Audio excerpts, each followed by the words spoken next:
作为整形外科的隐形一把刀，我看着苏曼在大屏幕上展示我的缝合技术，却只分给我250元奖金。像你这种低学历的木头，能给我的辉煌履历当垫脚石，是你的荣幸。他以为掌握了权力就能掩盖无能，却不知那是需要微米级操作的神之手。我不发一言，直接拉黑全员，退群走人。3天后，面对秦老太爷那团乱麻般的面部神经，全院专家束手无策，苏曼更是吓尿了裤子。在秦家的威压下，我重新站在了无影灯下，当着全球连线专家的面，开启了传说中的盲操缝合。原本等着看笑话的苏曼，看着监视器里那神乎其技的操作，彻底绝望。手术结束，我摘下口罩，对着镜头里目瞪口呆的众人淡淡开口：秦先生的脸保住了。另外，通知苏主任准备好他的牢饭，我要开始清算了。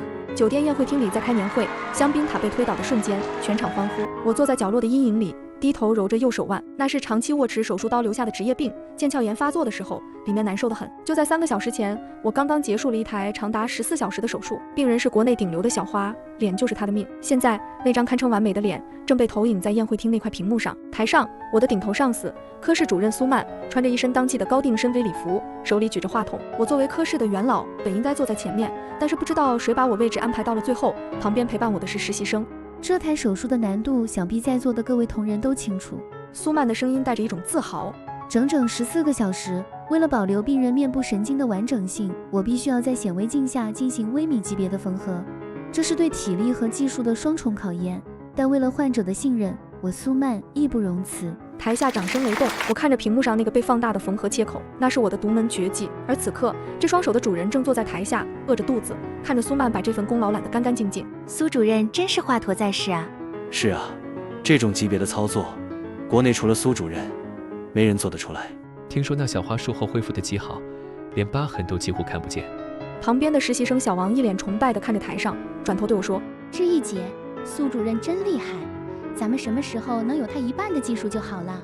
我扯了扯嘴角，没说话。苏曼懂个屁的技术，那台手术，他就在开场时进去摆拍了几张照片，然后就说自己低血糖头晕，去休息室喝燕窝刷剧去了。剩下的14个小时，是我穿着30斤重的铅衣，在显微镜下一点一点把那团乱麻一样的血管里清楚，又一针一线的缝好。但我不能说，因为我是苏曼的影子，我是个没有光鲜学历的野路子。虽然我有一双仿佛开了挂一样的手，但在讲究门第和学历的医疗圈，我连进3甲医院面试的资格都没有。是苏曼破格录用了我。5年前，他还是个连阑尾炎手术都能做穿孔的庸医，自从招了我，他一路平步青云，从主治医师混到了现在的科室主任，甚至成了业内著名的一把刀。好了，大家静一静。苏曼压了压手，脸上带着红光。今年咱们整形外科的业绩不仅达标，更是直接破亿，这是大家共同努力的结果。欢呼声再次响起。为了感谢大家1年的辛苦，我决定今晚现场发放年终奖。气氛瞬间被推向高潮，屏幕上的 PPT 切换变成了一张张转账截图。首先，我要奖励我自己。苏曼笑着指了指身后，1辆保时捷卡宴。毕竟作为带头人，我压力最大，也是应该的嘛。台下响起一片马屁声。苏主任实至名归，主任辛苦啦。苏曼满意的点点头，接着念名字。副主任刘华辛苦了，年终奖80万。护士长张姐，管理有方50万。副主任刘华，这不过是一个最大的马屁精。原本我应该靠实力上位的副主任，结果因为他在苏曼面前多说几句好话，就给了他。就连刚刚入职不到半年的实习生小王，名字都出现在了大屏幕上。小王虽然刚来，但跑腿勤快，嘴也甜，是个好苗子。年终奖8万。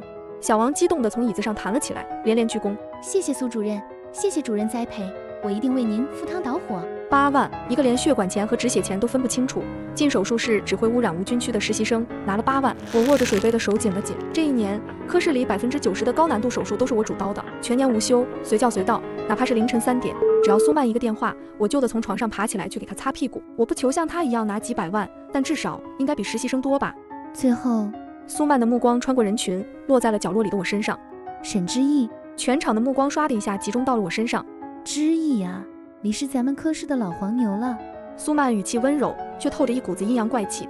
虽然学历低了点，人也木讷，但胜在听话。来，上来领你的红包。没有转账截图，只有一个薄薄的红信封。我站起身，在众人的注视下走到台上。苏曼笑盈盈地把信封递给我，打开看看，给你的惊喜。我接过来，手感轻飘飘的，撕开封口，里面没有支票，没有现金，只有一张打印出来的转账回执单。我看清了上面的数字，250.00元，备注栏里写着一行小字：给你的辛苦费，买点核桃补补脑。250，这这就是我全年主刀600台手术，为科室创造上亿营收的价值。噗！台下不知道是谁先没忍住，笑出了声。250，这数字也太……伤害性不大，侮辱性极强啊！不过沈之意也就是个打杂的助医，给他发钱就不错了，还挑什么？台下的人全部都是对我的嘲笑，没有一点的同情。苏曼似乎很满意这个效果，她拿起话筒，甚至还走近了我2步，像个知心大姐姐一样拍了拍我的肩膀。之意啊，你也别嫌少。你要知道，你只是个卫校出来的，没有博士学位，没有海外背景，在这个行业里，原本你是连手术室的门都进不去的。是我，苏曼，赏了你一口饭吃。这250是你这一年的价值体现，也是我对你的敲打。苏曼叹了口气，一副恨铁不成钢的样子。你这个人啊，太不懂变通，也不懂人情世故。平时见到领导不知道问好，见到大客户也不知道敬酒，就像个木头一样，只会死干活。你要知道，在职场上，光有蛮力是没有用的，得有脑子。上帝买核桃补补脑，是希望你明年能开窍，学会怎么做人，学会怎么团结队伍，别总是一副清高的样子。离了我，你以为你是谁？台下的笑声更大了，夹杂着附和声。就是苏主任这是教他做人呢。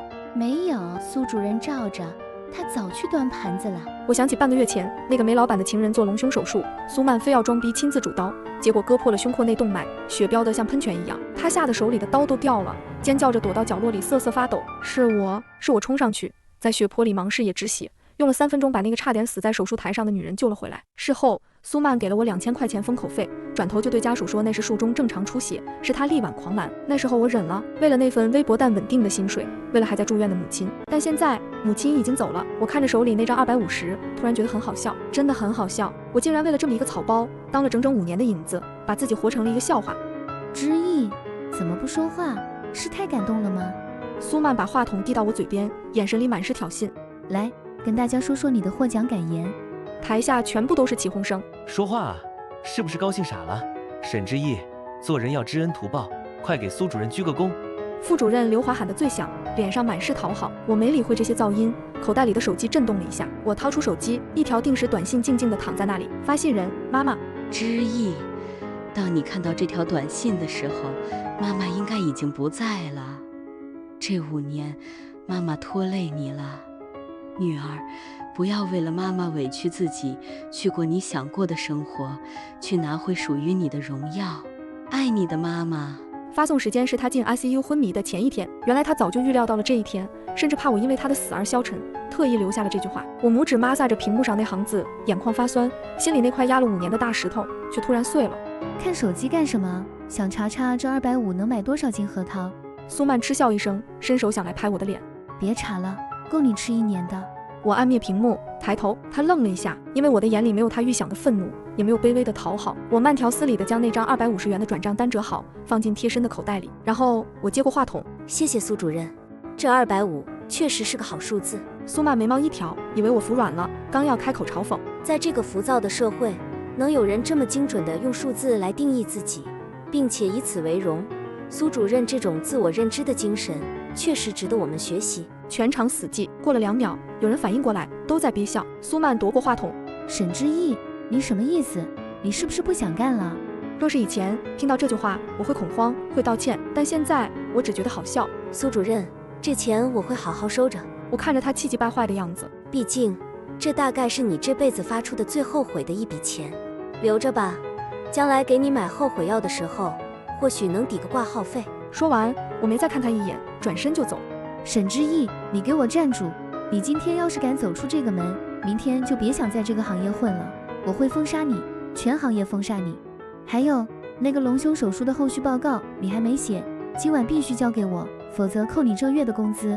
我脚步没停，甚至连头都没回。封杀？苏曼，你真的是一无所知。走出酒店大门，我深吸了一口空气，路边的橱窗里映出我的影子，羽绒服有些旧了，头发随便扎了的马尾，看起来普普通通。我拦了一辆出租车。去哪？司机问。回家。这2个字说出口，我才意识到我有家了，不需要再住在医院的值班室，不需要随时等着听那催命般的电话铃声。在路上，我只收到了小林的信息，这是一个很细心的实习生，他一直在我身边学习。沈姐，他们太可恶了，你不要难过啊，我要向院里反映，还你公正。我看到这个信息，心里还是暖了一些，但是我知道现在还不是时候，而且我想休息几天。早点休息吧，不用担心，你继续保持学习。回完信息我就关掉了手机，靠着窗边发呆。回到那个只有30平米的出租屋，我踢掉鞋子，整个人陷进沙发，手机一直在震动，是科室的微信群。苏曼在群里疯狂输出：艾特沈之意，你长本事了是吧？当众顶撞上司。明天早上8点，我要在办公室看到5000字的检讨书，否则你就给我滚蛋！艾特沈之意，别以为不说话就能混过去。那个小明星的复查方案呢？赶紧发给我。底下是一群人的附和。之意姐，你就服个软吧，苏主任也是为了你好，大家都还在庆祝呢，你这样多扫兴啊！现在的年轻人就是太浮躁。沈之意，你要是不想干，外面多的是人排队想进咱们科。我看着屏幕上跳动的文字，像是在看一群跳梁小丑。5000字检讨复查方案，我轻笑一声，点击群组信息，选择退出群聊，确认。世界瞬间清静了一半。紧接着，我点开苏曼的头像，拉黑刘华，拉黑小王，拉黑所有在这个通讯录里曾经像吸血鬼一样压榨我的人，全部拉黑。做完这一切，我把那张工作用的 SIM 卡拔了出来，咔嚓，小小的卡片被我折成2半，扔进了垃圾桶。睡吧，之意。我对自己说，这一觉我要睡到自然醒。早晨7点55分，我准时出现在整形外科的打卡机前。沈之意已签到。周围几个正在换白大褂的小护士瞬间噤声，窃窃私语：他还敢来啊？昨晚闹成那样，估计是来求饶的吧。毕竟苏主任放话要封杀他。也是一个卫校出来的，离了咱们科室去哪找工作？我无视了这些声音，径直走向办公区。以前我的工位在角落，堆满了各种病历和杂物，连个转身的地方都没有。今天那里依旧堆着山一样的文件，我看都没看一眼，拉开椅子坐下，从包里拿出一个保温杯，还有一包刚买的瓜子。沈之意，一声呵斥打破了清晨的宁静。苏曼踩着10厘米的红底高跟鞋，手里甩着那把保时捷车钥匙，气势汹汹地冲到我面前。他身后跟着点头哈腰的副主任刘华，还有那个拿着8万年终奖的实习生小王。检讨书呢？苏曼把价值不菲的爱马仕包往桌上一摔。昨晚装死不回消息，现在哑巴了。5000字检讨，少一个字你就给我卷铺盖走人。我拧开保温杯，吹了吹浮在上面的茶叶。没写。你说什么？我说没写。我抬起头，苏主任不是让我买核桃补脑吗？我昨晚吃了1宿核桃，手酸，写不动。你？苏曼指着我的鼻子。好的很。沈之意，你既然这么有骨气，拿这个月的奖金全部扣光。还有今天上午那台隆鼻手术，你去给小王当助手，让一个主刀600台高难度手术的一把手，给一个连无菌手套都戴不利索的实习生当助手。周围响起了低低的嗤笑声，刘华更是幸灾乐祸地凑上来。之意啊，你也别觉得委屈。小王虽然是新人，但人家是正经医科大毕业的，理论知识扎实。你个卫校生，正好跟着学学怎么规范操作。小王挺了挺胸膛，一脸傲气。之意姐，待会儿麻烦你帮我递器械的时候快点，我不喜欢等人。我靠在椅背上，慢悠悠地嗑了一颗瓜子。我不去。你说什么？我说我不去。我拍了拍手上的碎屑。苏主任昨晚不是在大屏幕上说了吗？我是个木头，不懂变通，也没学历，这种精细活儿，我怕我这双手给您搞砸了。既然小王是好苗子，年终奖拿了8万，那这种简单的隆鼻手术应该不在话下吧？苏曼的脸色瞬间变得铁青。这台手术虽然只是常规隆鼻，但病人是某上市公司的老板娘，极其挑剔。以前这种 VIP 客户，苏曼都是点名让我做，她最后去缝2针露个脸。沈之意，你这是在威胁我？苏曼眯起眼睛。你以为离了你，这科室就转不动了？不敢。我笑了笑，我只是在摆正自己的位置，毕竟我只值250，干不了8万块钱的活。好，很好。苏曼怒极反笑，转头看向刘华。刘副主任，这台手术你来主刀，带上小王，让他沈之意看看什么叫专业，什么叫科班出身。刘华愣了一下，脸上闪过一丝慌乱。苏主任，我这2天手腕有点什么？你也想造反？苏曼狠狠瞪了他一眼。刘华吓得一激灵，连忙挺直腰板。没问题，不就是个隆鼻吗？我做过几百台了。小王，去准备，咱们让某些井底之蛙开开眼。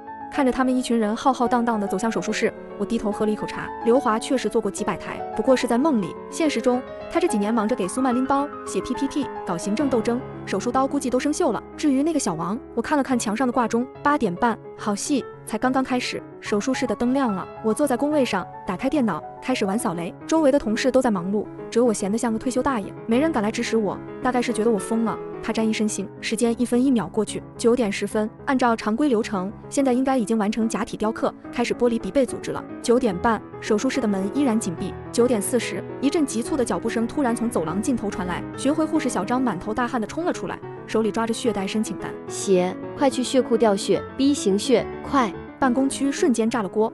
怎么回事？隆鼻手术怎么还要调血？出血量很大吗？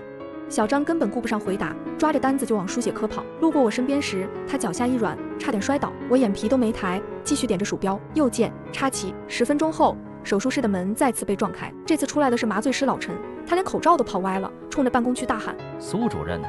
苏主任去哪了？苏主任去院长那开会了。”有人小声回答：“操！”一向斯文的老陈爆了句粗口：“刘华那个傻逼，剥离的时候捅穿了鼻中隔动脉，止不住了。病人现在血压掉到60了，谁能上台？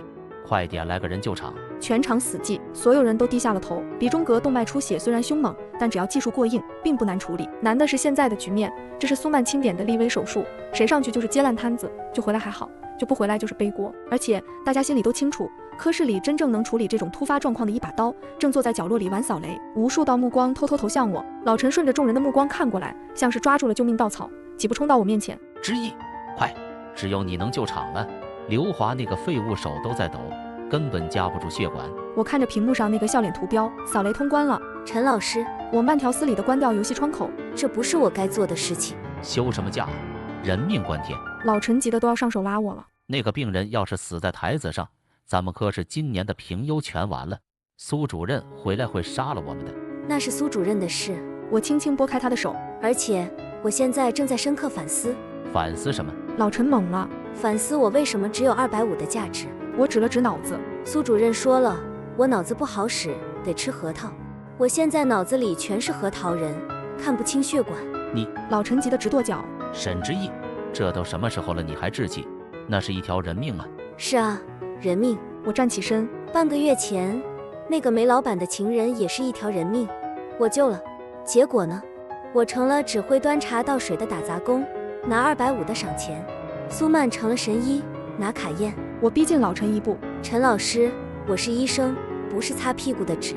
刘华拿80万年终奖的时候，说他是科室顶梁柱，怎么顶梁柱他了，要我这根朽木去顶？老陈张了张嘴，哑口无言。就在这时，走廊里传来一阵狂奔的声音。苏曼回来了，显然是有人给他通风报信了。他冲进办公室，看到我还站在那，劈头盖脸就是一顿吼：“沈之意，你还站着干什么？还不快滚进手术室！”我看着他气急败坏的样子，只觉得好笑。苏主任，您是不是忘了一件事？我指了指墙上的排班表，现在是11点半，午休时间。我拿起挂在椅背上的包，从苏曼身边擦肩而过。根据劳动法，250的工资不包含午休加班服务。沈之意，你敢走一步试试？苏曼在我身后尖叫。病人要是死了，我让你坐牢，这是见死不救。我脚步顿住，回头，见死不救。我看着苏曼，主刀医生是刘华，遗嘱是小王，手术同意书上签的是他们的名字。我一个连手术室门禁权限都被你刚才取消了的闲杂人员，怎么救？还有，苏主任，祝您的卡宴开得稳当。说完，我头也不回地走出了科室大门。那台隆鼻手术最后还是没死人，但也没好到哪去。听说刘华在台上止血钳掉了3次，最后还是舔着脸去请了血管外科的主任过来救场，命是保住了，但因为长时间缺血和暴力止血，那富婆的鼻小柱坏死了一块，以后别说美鼻，能不能保住鼻子都是个问题。血管外科的主任出手术室时，当着全走廊家属的面骂了一句：“整形科室没人了吗？这种水平也敢动刀？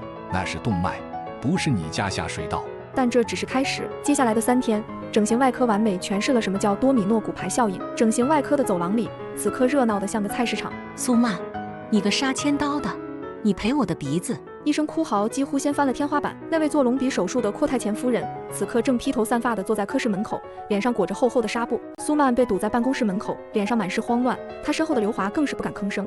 钱夫人，您冷静点，这是术后正常的排异反应。苏曼试图解释，但是声音却在发抖。排异你大爷！血管外科的主任都说了，是动脉栓塞，是坏死。钱夫人一把推开上来搀扶的小护士，指着苏曼的鼻子骂：“你收了我80万，就给我做出这么个烂玩意儿！”周围全是看热闹的病人和家属，还有不少人举着手机在拍视频。苏曼眼看局势失控，余光突然瞥见了我，我手里还提着一袋没吃完的核桃。苏曼一把拽住我的胳膊，指着我对钱夫人喊道：“是他，钱夫人，是他。这台手术虽然挂的是刘华的名，但术后护理和观察都是沈之意负责的，是他没及时发现问题，才导致了现在的后果。”全场哗然，刘华也反应过来，立马附和：“对，沈之意平时就对分配不满，肯定是他故意报复，没有按时给您换药。”这口锅又黑又大，扣得熟练至极。钱夫人停止了哭嚎，恶狠狠地瞪向我：“是你！”我将她的手指一根根掰开。苏主任，说话要讲证据。证据？你是我的下属，你的失职就是证据。苏曼压低声音在我耳边咬牙切齿：“沈之意，你今天要是把这锅背了，那250的事我不计较，还可以给你补发3个月工资，否则你在行业里别想混。”又是这套，我笑了，从口袋里掏出一支录音笔，按下播放键，里面传出苏曼的声音：“沈之意，你给我站住！你今天要是敢走出这个门，我只值250，干不了8万块钱的活。”那是手术当天的对话。接着我又拿出手机，调出一张照片，那是医院内部系统的排班表截图，上面清晰地显示手术及术后3天，我的状态都是休假。各位听清楚了，我举着手机，这台手术进行的时候，我已经被苏主任赶去买核桃补脑了。至于术后护理，那是拿了8万年终奖的小王负责的。我一个拿250辛苦费的打杂工，哪有资格碰钱夫人这么金贵的鼻子？我看向钱夫人，语气诚恳：“钱夫人，冤有头债有主，谁拿钱谁负责。您这80万可没1分钱进我的口袋。”钱夫人转头看向苏曼，眼神像是要吃人。“你耍我？”苏曼已经语无伦次了。不是，钱夫人您听我解释，他是那个……他一记耳光打断了苏曼所有的狡辩，这一巴掌击中苏曼的半边脸，瞬间红肿起来，连假睫毛都被打歪了。这一巴掌是替我的鼻子打的。钱夫人气得浑身发抖。我上前一步，从包里掏出一包湿纸巾，抽出一张递给钱夫人：“擦擦手。”我淡淡道：“粉底太厚，脏。”钱夫人愣了一下，接过湿巾，狠狠擦了擦手，然后指着苏曼：“退钱，还有赔偿，少1分我就让你们医院关门。”说完，他愤然离去。苏曼站在原地，头发凌乱，盯着我：“沈之意，你好，你很好。”我耸耸肩，剥了一颗核桃扔进嘴里：“谢谢夸奖，核桃确实补脑。”这场闹剧让苏曼颜面扫地，但他这种人从来不会反思自己，只会把怒火发泄在更弱小的人身上。下午，我在茶水间看到了正在哭泣的小林。小林是科室里刚来的助理，也是唯一一个平时会叫我之意姐，还会偷偷给我留早饭的小姑娘。她视我为偶像，一直想跟我学缝合。此刻，她正蹲在地上，用抹布擦拭着咖啡渍。怎么了？我走过去，小林抬起头，眼睛肿得厉害。之意姐，苏主任说我不懂规矩，刚才倒咖啡太烫了，把我踢出了手术团队，让我以后负责打扫全科室的卫生间。我看了一眼咖啡渍，早已干涸，显然是故意泼的。他还说，小林抽噎着说这就是跟错人的下场，谁要是敢跟你走得近，就是这个下场。一股无名火腾的一下从我心底烧了起来。针对我可以，但我的人不行。我伸手拉起小林，拍了拍他膝盖上的灰：“别擦了。”可是我说别擦了。我看着苏曼办公室的方向，既然他觉得卫生间需要人打扫，那就让他自己去扫。机会来得比我想象中更快。上次那个事情后，全科室的绩效和奖金全部归零。苏曼把矛头全部对准了我，全科室的人对我都有很大的意见，私下对我议论纷纷。都怪他，不然咱这个月工资都不会那么低。他傲气什么啊？真的是。他们在获得我带来的奖励的时候，对我毫无感激，但是我只是做我该做的。我还要遭受他们的谩骂，真是可笑。为了挽回因为烂鼻子事件崩盘的口碑，苏曼兵行险招，接了一台极高难度的手术——面部神经修复术。患者是一位当红的小鲜肉，拍戏时脸部受伤，涉及面神经分支的断裂。这种手术要求主刀医生在显微镜下进行微米级的操作，稍有不慎，病人就会面瘫，甚至终身毁容。以前这种手术都是我做，苏曼只负责术前划线和术后合影。但现在他为了证明自己一把刀的实力，也为了堵住外界的嘴，强行接下了这台手术，并且拒绝了院方请外援的建议。我是科室主任，这种手术我做了几百台了，需要请什么外援？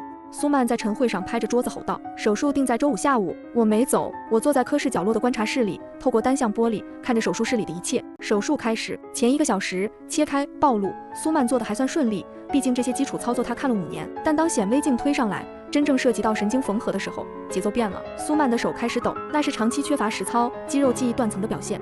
血管前，快点，吸血！怎么这么多血？别动，血压怎么在掉？手术室里的声音越来越焦躁，我看着屏幕，那根面神经在苏曼颤抖的镊子下，像是一根随时会崩断的弦。突然，屏幕上一股鲜红的液体喷出，瞬间模糊了显微镜的视野。啊！苏曼尖叫一声，手里的持针器掉在了地上，出血了，动脉碰到动脉了。麻醉师老陈惊恐地大喊：止不住，压迫没用。监视器上的心率曲线开始疯狂报警，滴滴。苏曼彻底慌了，他满手是血，站在手术台前手足无措。刘华，你来止血。主任，我不行啊，这视野全是血。刘华吓得腿都软了。那怎么办？怎么办？苏曼带着哭腔尖叫。突然，他像是想起了什么，转头看向观察室的方向。尽管隔着单向玻璃，他看不见我，但他知道我就在那里。下一秒，我的手机响了，是苏曼。我看着屏幕上跳动的名字，没接。铃声响了3遍。苏曼在手术室里发疯一样大喊：给他打电话，去观察室找他，快去！1分钟后，观察室的门被撞开，小王满头大汗地冲进来。知意姐，快！苏主任让你去救场，病人大出血了。我坐在椅子上，动都没动。不去。知意姐，人命关天啊！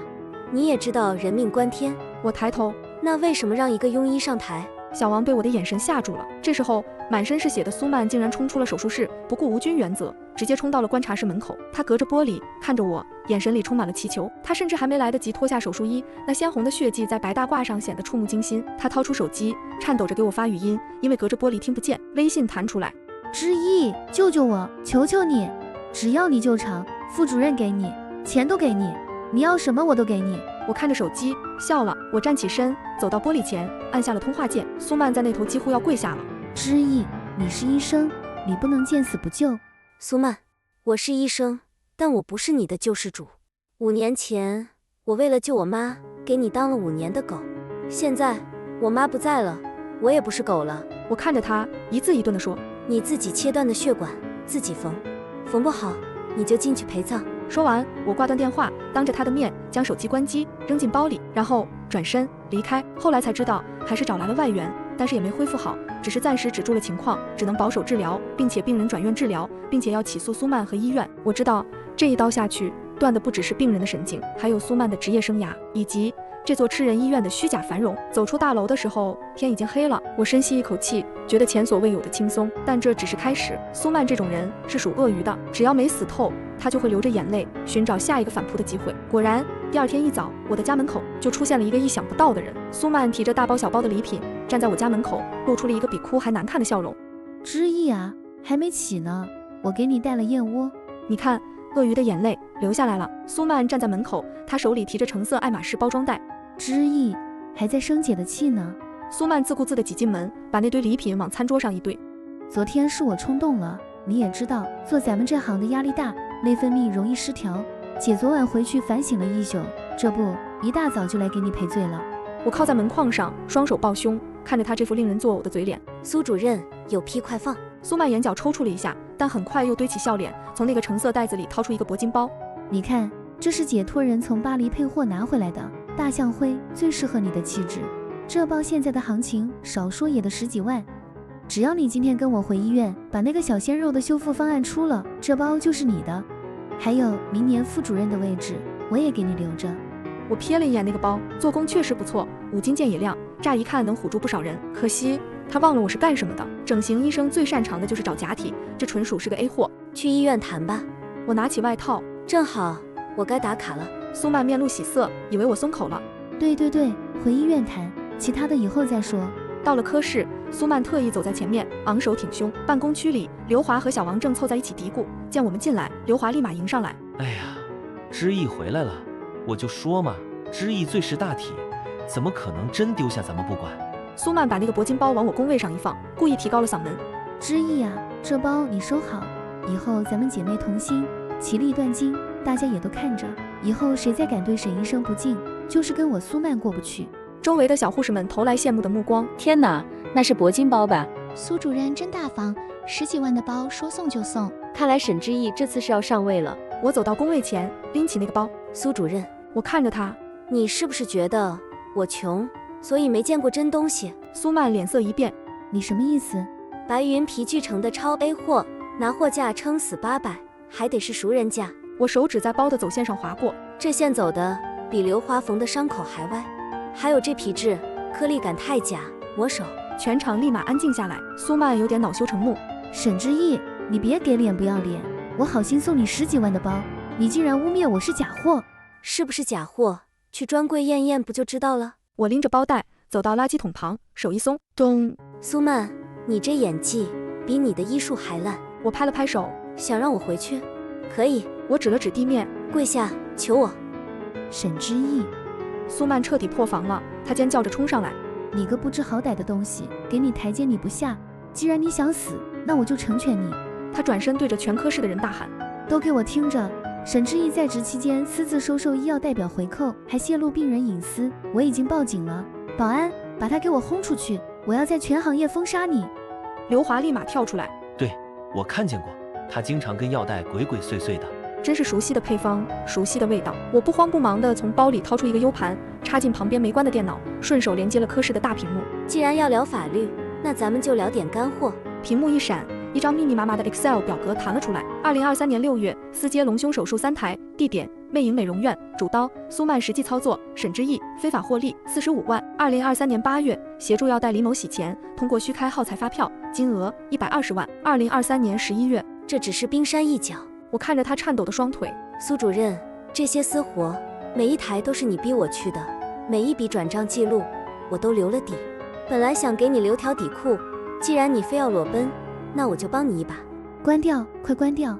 苏曼疯了一样扑向电脑去拔电源线。就在这时，走廊外突然传来一阵急促且沉重的脚步声，一群穿着黑色西装、戴着耳麦的保镖进入科室，强行分开了一条道。紧接着，院长满头大汗地陪着一个中年男人走了进来。那男人气场极强，只是站在那里，周围就没人敢说话。但他怀里抱着的一个脸上缠满纱布的老人，却显得格外虚弱。苏曼在哪？院长声音都在抖，完全顾不上看大屏幕上的丑闻。苏曼手里还抓着电源线，僵在原地。院长，快！这是京城秦家的老太爷。院长一把将苏曼拽过来。火灾导致的重度面部烧伤，面神经大面积坏死断裂。秦先生点名要咱们医院最好的整形医生，你不是号称微米级缝合的一把刀吗？快准备手术！秦家那可是跺跺脚，整个医疗圈都要震的顶级豪门。那个中年男人看着苏曼，苏主任是吧？老太爷的脸就拜托你了，如果治好了，你要什么有什么；如果治不好，他没说下去，但言外之意大家都知道。苏曼的腿彻底软了，整个人瘫坐在地上，面神经大面积坏死断裂。这种手术，别说是现在的他，就算是5年前那个还没退化的他，也根本看不懂。这需要极高的解剖学造诣和极其稳定的显微操作，如果上台，他必死无疑。我。苏曼求助似的看向刘华，刘华早就缩到饮水机后面去了。中年男人眉头一皱：怎么，苏主任不愿意？不是。苏曼目光突然扫到了站在角落里的我，沈之意。苏曼冲到我面前，背对着秦家人和院长，压低声音：之意，救我！这次真的要死人了，只要你肯当我的替身，我给你500万，不，1000万，我现在就转给你。1000万！我轻笑一声：苏曼，你是不是对技术这2个字的价值有什么误解？那你想要什么，我都给你。副主任、主任，只要过了这一关。苏主任，请你让开。我抬脚轻轻踢开他的手。我的出场费，你倾家荡产也付不起。苏曼，你在干什么？院长终于察觉到了不对劲，怒吼道：病人情况危急，你还在磨蹭什么？苏曼身体晃了晃，眼皮翻白，顺势就要往地上倒。这是他惯用的伎俩，只要装晕进了 ICU， 这台要命的手术就能拖过去，或者甩锅给别人。苏主任要是晕了，就直接拉去火葬场吧，省得占床位。中年男人看得出来，直接开口。他身后2个保镖上前一步，一把抓住了苏曼的后领，将他硬生生提了起来。苏曼不敢晕了，他哆嗦着站直。秦先生，院长擦着额头的汗，这苏主任可能是一时紧张。我不管他紧不紧张。秦家的管家赵叔抬手看了一眼腕表，老太爷的情况撑不过2小时，面神经断裂每多1分钟，恢复几率就降1成。如果今天这手术做不成，或者做失败了，赵叔环视一圈，所有人都不自觉地低下了头。这家医院也就没有存在的必要了。至于各位的行医资格证，我会让人吊销，终身进入医疗系统。这话不是开玩笑，秦家有这个能力。院长腿一软，差点给赵叔跪下。他转头死死盯着苏曼。苏曼，你说话啊！你不是微米级缝合的一把刀吗？你不是刚拿了年终奖买卡宴吗？上台啊！院长，我今天状态不好，手抖，真的不行。不行！院长怒吼。不行！你平时吹什么牛逼？现在秦老太爷这样了，你跟我说不行。就在这时，一直缩在角落的刘华突然指着我对院长喊道：“院长，沈之意能做。这5年苏曼所有的手术都是沈之意做的，他是影子，苏曼就是个摆设。”死道友不死贫道，为了保住饭碗，刘华卖队友卖得毫不犹豫。苏曼猛地转头盯着刘华，却无法反驳。院长的目光瞬间锁定了我，他几步冲到我面前，院长语无伦次，双手想抓我的手，又不敢。之意，沈医生，沈大夫，你能做对不对？你快说，你能做？我靠在椅背上，手里还捏着那个 U 盘。院长，你忘了？我语气平淡。我都要被封杀了，我没有资格做这个手术。没有，谁敢？院长转身指着苏曼，是他假传圣旨。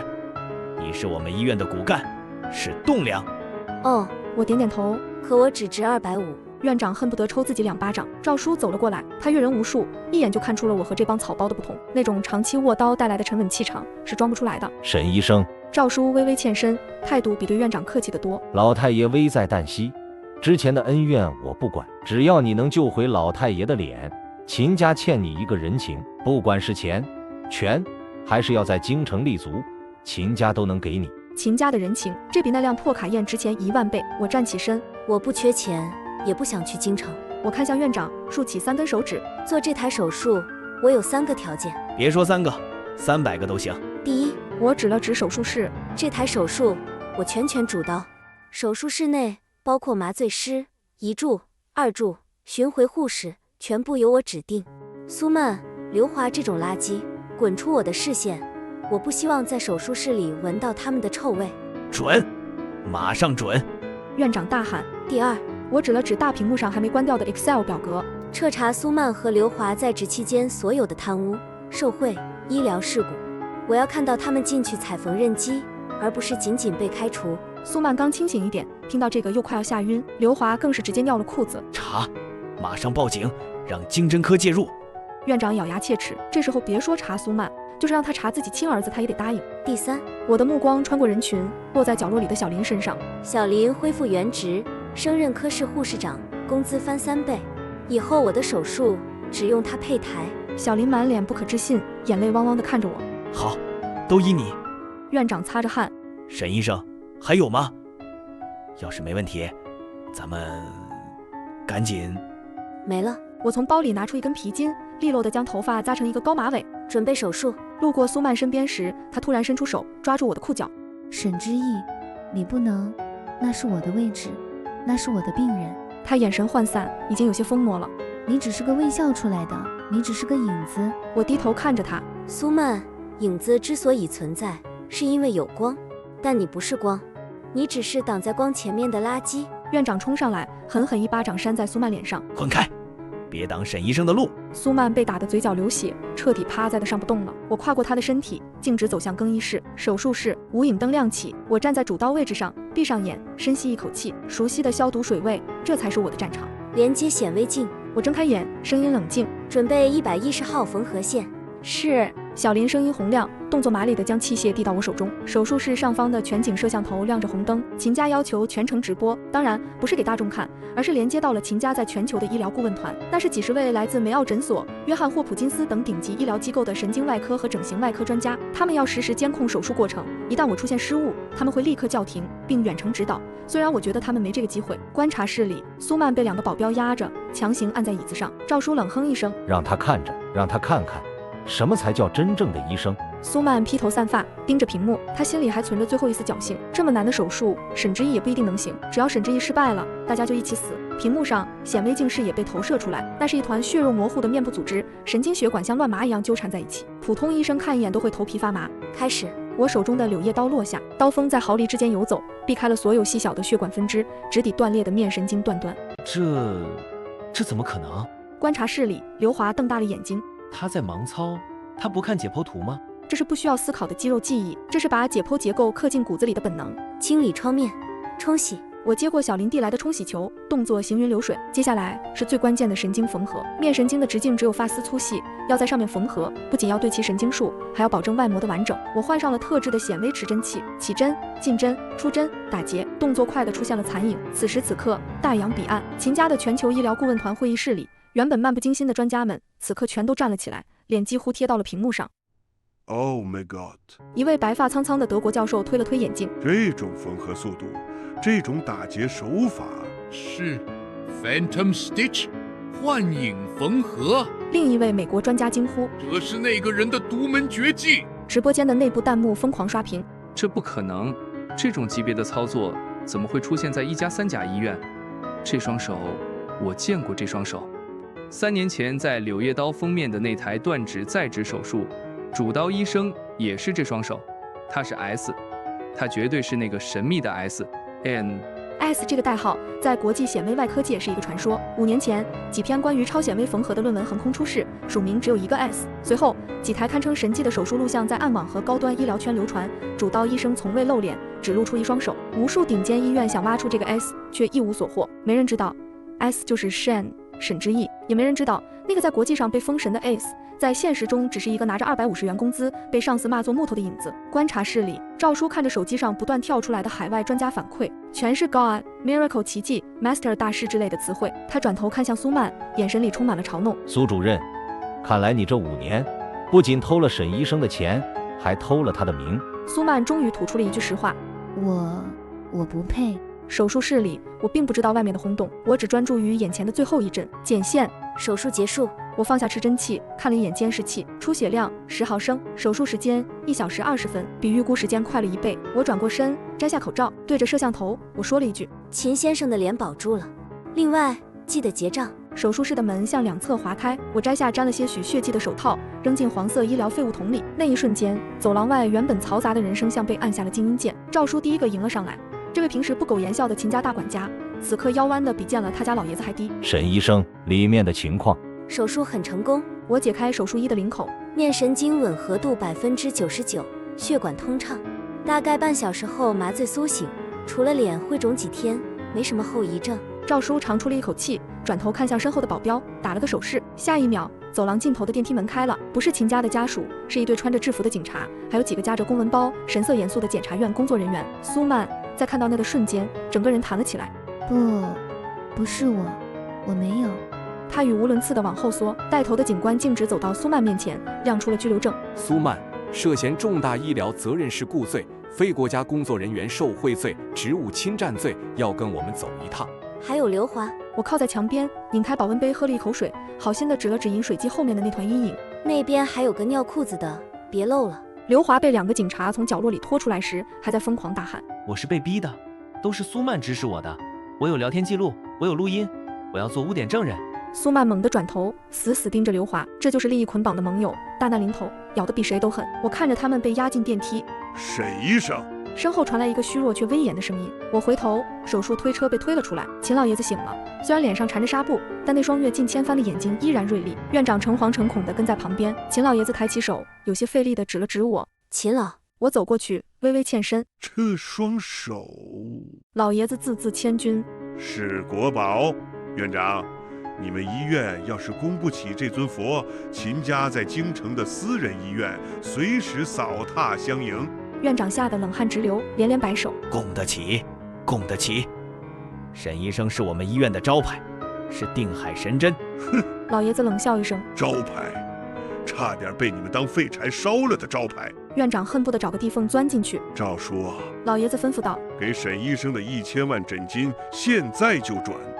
另外，以后秦家上下的健康管理只认沈医生一人。”全场哗然。秦家的独家医疗顾问，这不仅仅是钱的问题，这是在整个上流圈子拿到了一张畅通无阻的通行证。我点了点头，没有推辞。谢秦老，不过诊金我要1半现金，另一半捐给医院的烧伤整形公益基金吧，算是我给科室积点德，去晦气。我没理会众人的目光，转身走向更衣室。这一仗打完了，但我还有最后一件事没做。3个月后，市看守所的会见室里，我坐在玻璃窗外，看着对面那扇铁门缓缓打开。苏曼穿着灰色的马甲走了出来，才3个月，她像是老了10岁。曾经引以为傲的玻尿酸填充脸，因为失去了昂贵的保养品维持，此刻有些垮塌，法令纹深陷。看到是我，她愣了一下，她抓起话筒：“沈之意，你是来看我笑话的吗？啊，你现在满意了？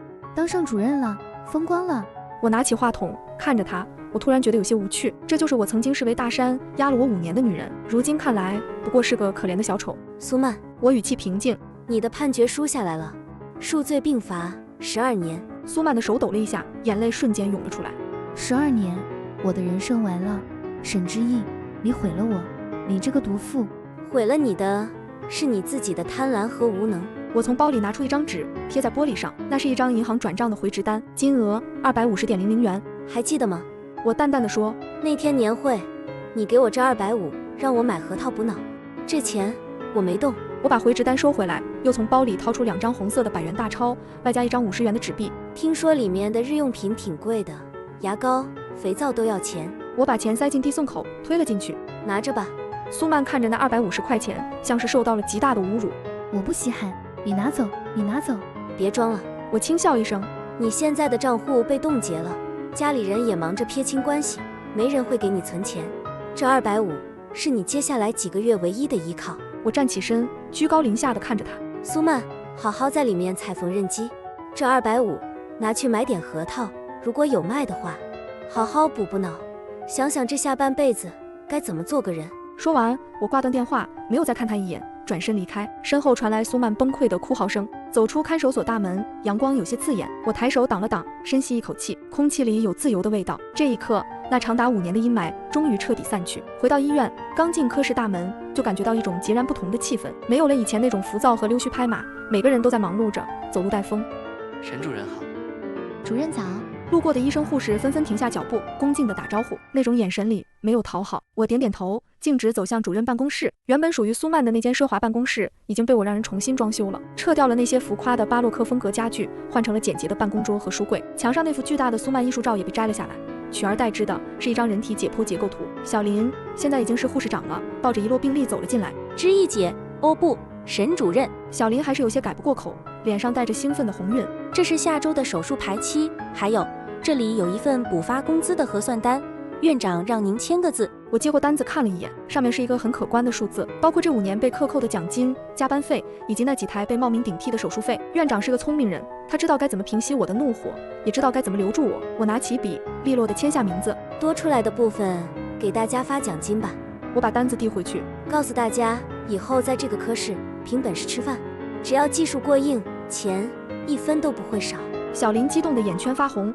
谢谢主任，大家都说现在的整形外科才像个真正的医院。行了，别煽情了。我敲了敲桌子，去准备一下10分钟后查房。那个断指在职的病人今天该拆线了。是。小林敬了个礼，转身跑了出去。门口几个刚入职的实习生正探头探脑，其中一个胆子大的男生小声问旁边的人：哎，这就是传说中的沈主任吗？听说他在国外有个代号叫 S， 是真的假的？嘘，小声点儿。旁边的老资历医生瞪了他一眼，但语气里满是自豪。什么传说？那就是神。你知道上次秦老爷子那台手术吗？全球直播，连梅奥诊所的专家都跪了。